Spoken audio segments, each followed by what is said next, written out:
Hey everybody, this is Alan at Winmar Kootenay. Listen, I want to take a minute of your time to talk about asbestos testing.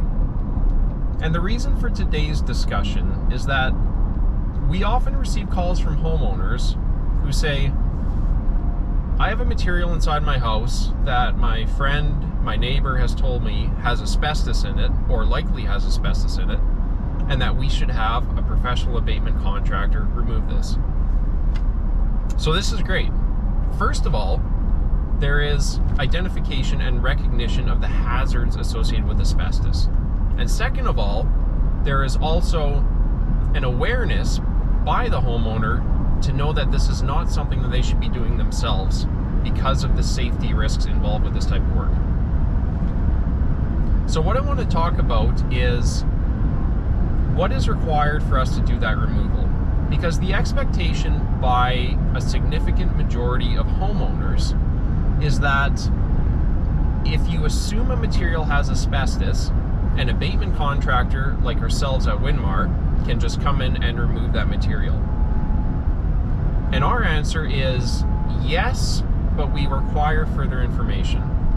Now that further information we require is referred to as a hazardous materials report and a risk assessment. Now these are regulatory requirements in British Columbia. We as abatement contractors are not allowed to legally remove an asbestos containing material or material that may contain asbestos without having these two reports completed. Now, what is a hazardous materials report? This is a report that is compiled by an independent third-party consultant who comes out to your house and they physically take a sample from the area that you are looking to demolish and have removed. That sample is sent to a laboratory. They look at it under an electron microscope and they see if asbestos fibers are present in that material. All those lab results are then compiled into a nice hazardous materials report identifying the layout of the work area and where those materials are located that have asbestos. All right, so the second report is called a risk assessment. Now the risk assessment can only be written after the hazardous materials report is complete because it is specific to the project. So say for example you had a hazardous materials report completed on your home prior to purchase. It listed all the areas that have asbestos. Now 5 years later you want to renovate your bathroom.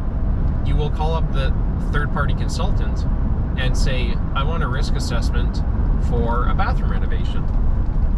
They will use the data in the hazardous materials report to write the risk assessment, which will specify if the abatement contractor has to complete that work under moderate risk controls, low risk controls, or even high risk controls.